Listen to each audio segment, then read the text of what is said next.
Right now, inside your body, there's a piece of somebody who wasn't human.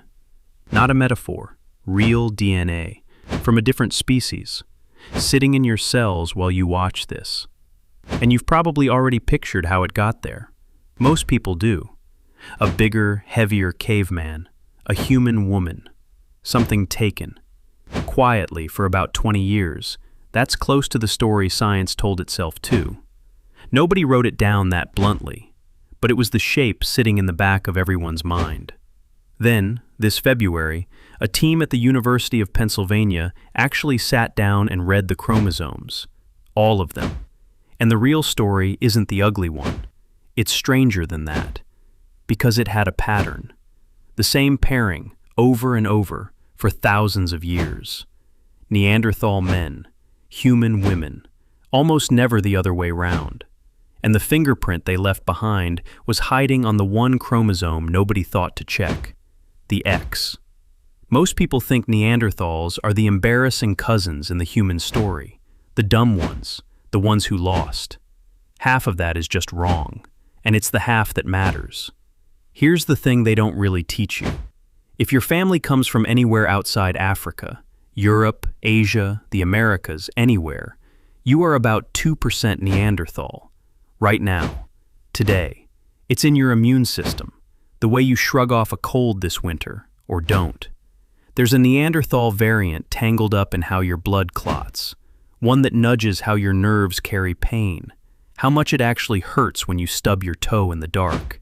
Maybe your hair, maybe how your skin handles the sun, maybe how deeply you sleep tonight. None of it feels foreign. That's the strange part. It just feels like you. Like it's always been you. Little switches, flipped by people who died before the wheel existed, before farming, before a single word of any language you know was ever spoken out loud. And they're still firing in your body, right now, in this exact sentence. So drop the first lie right here. They didn't all die out.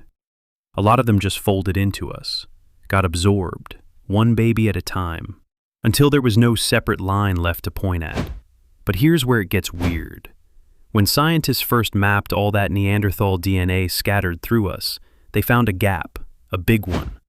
The X chromosome, one of the two that decide whether you're born male or female, was almost swept clean.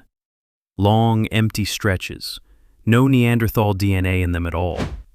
They even gave it a name, Neanderthal deserts. And for years, the explanation was dark. They figured the Neanderthal genes on the X were bad, toxic, that when a half Neanderthal child was born, those X genes broke something, made the son sickly or sterile, and nature quietly deleted them. Bad blood, scrubbed out. And this wasn't some fringe idea. It was the textbook answer for over a decade. Smart, careful people were sure of it. The X as a kind of battlefield, where two species genes just couldn't get along. It got taught, it got cited, it felt solid, and you can see why. It fit everything we already believed about them. The losers, the dead end. Of course their genes broke our sons. They were the inferior model, right? The story explained itself. That's exactly the kind of story you should be suspicious of. The kind that's a little too comfortable. It was also wrong.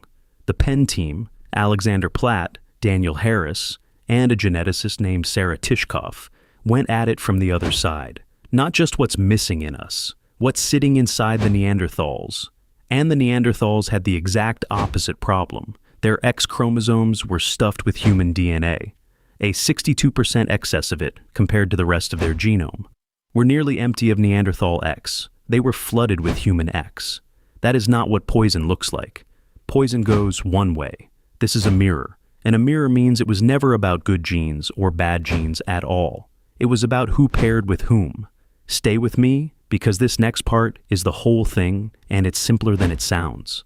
A mother always gives her child an X. A father gives either an X or a Y. And here's the quiet little rule that cracks the whole mystery open. A father only ever passes his X to a daughter. His sons get the Y instead. So picture it. Neanderthal father. Human mother. Their son carries no Neanderthal X at all. He got the Y. only the daughters carry it forward. Which means every single time it goes Neanderthal, dad, human mom, the Neanderthal X trickles into us at half speed. Generation after generation, it thins out, until all that's left is desert. Now flip it. Human women stepping into Neanderthal life. Their X chromosomes pour straight in, full strength, no bottleneck, and there it is. The 62%. The flood. The X chromosome isn't damaged. It's a logbook. A record of direction written into our cells 50,000 years ago. And we only just learned how to read it. So, what did that actually look like? Out there, in the cold? Picture a valley, somewhere in Ice Age Europe. Two kinds of people who hadn't shared a fire in 600,000 years. Sit with that number. We'd been apart longer than our whole species has even existed. Imagine being the human woman who sees one up close for the first time. Shorter than the stories say. Broader through the chest and shoulders. A face that's almost familiar and not quite. A heavier brow, a wider nose. Eyes that hold on yours a beat too long. Breath fogging in the cold air between you. 600,000 years of separate history.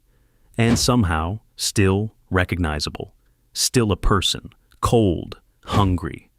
Watching the same fire you're watching, and a pattern that repeats for thousands of years, is not a string of raids.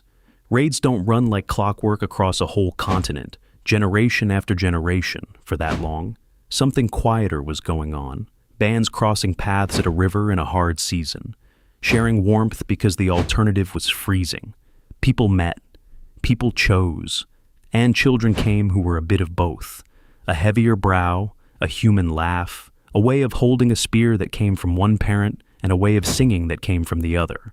And those children grew up where their mothers were, in the human camp, speaking whatever the humans spoke. Half of something that was already vanishing, raised completely as one of us. That's the only reason any of it lived on in you. Not conquest, a kid by a fire on his mother's side of the valley, and the other direction, human man, Neanderthal woman. It barely shows up in us at all. The door mostly swung one way. Nobody's fully sure why yet.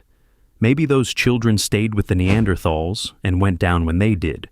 Maybe it just didn't happen as often. Either way, one branch came home with us, the other one didn't. Here's what gets me though. We say the Neanderthals went extinct. 40,000 years ago, the last of them. Gone. We say it like a door swinging shut, but gone is the wrong word. They didn't all vanish into some final cave. A huge number of them simply became us, quietly, over hundreds of generations, until there was no line left between them and the people they'd joined. Think about that for a second. Almost everyone you've ever loved who isn't from Africa is carrying a few thousand of their genes.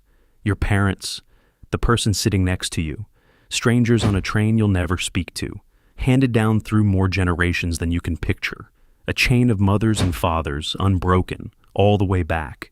To a child nobody wrote down, born to a mother whose name is long gone, in a valley that doesn't have a name anymore either. They're still here, in how you heal, maybe in how you sleep, a whole vanished kind of human, riding inside the species that replaced them. Just not on your X. Your X let them go. Swept itself almost clean of them, for the simplest reason there is. Because of who, all those thousands of years ago, kept choosing whom. So, the next time you hear somebody throw around caveman like an insult, slow, stupid, less than, remember what's actually written inside you. You're not separate from them. You're where they ended up. Part of you is the last thing they ever made.